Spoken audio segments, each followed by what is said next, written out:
HarperCollins presents The Harlequin Tea Set by Agatha Christie, read by Hugh Fraser. The Harlequin Tea Set. Mr. Satterthwaite clucked twice in vexation. Whether right in his assumption or not, he was more and more convinced that cars nowadays broke down far more frequently than they used to do. The only cars he trusted were old friends who had survived the test of time. They had their little idiosyncrasies, but you knew about those, provided for them, fulfilled their wants before the demand became too acute.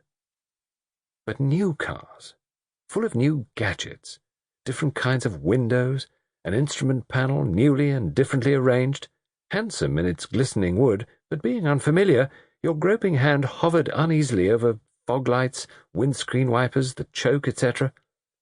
All these things with knobs in a place you didn't expect them.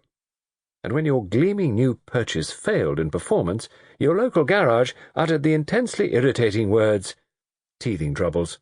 Splendid car, sir. These roadsters, superbos. All the latest accessories, but bound to have their teething troubles, you know. Just as though a car were a baby." But Mr. Satterthwaite, being now of an advanced age, was strongly of the opinion that a new car ought to be fully adult, tested, inspected, and its teething troubles already dealt with before it came into its purchaser's possession. Mr. Satterthwaite was on his way to pay a weekend visit to friends in the country. His new car had already, on the way from London, given certain symptoms of discomfort, and was now drawn up in a garage, waiting for the diagnosis. Mr. Satterthwaite was waiting to find out how long it would take before he could resume progress towards his destination. His chauffeur was in consultation with a mechanic. Mr. Satterthwaite sat striving for patience. He had assured his hosts on the telephone the night before that he would be arriving in good time for tea. He would reach Doverton Kingsbourne, he assured them, well before 4 o'clock. He clucked again in irritation, and tried to turn his thoughts to something pleasant.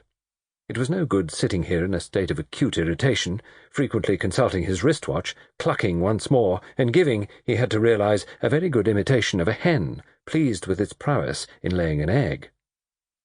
Yes, something pleasant. Yes.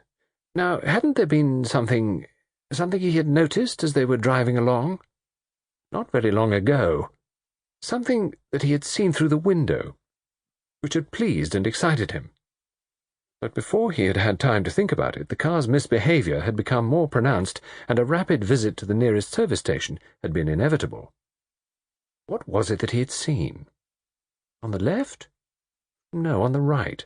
Yes, on the right, as they drove slowly through the village street. Next door to a post office. Yes, he was quite sure of that. Next door to a post office, because the sight of the post office had given him the idea of telephoning to the Addisons to break the news that he might be slightly late in his arrival. The post office. A village post office. And next to it— yes, definitely next to it, next door, or if not next door, the door after. Something that had stirred old memories, and he had wanted— yes. Just what was it he had wanted? Oh, dear. It would come to him presently. It was mixed up with a colour. Several colours. Yes, a colour or colours. Or a word. Some definite word that had stirred memories, thoughts, pleasures gone by, excitement, recalling something that had been vivid and alive, something which he himself had not only seen, but observed. No, he had done more. He had taken part. Taken part in— what? And why? And where? All sorts of places. The answer came quickly at the last thought. All sorts of places.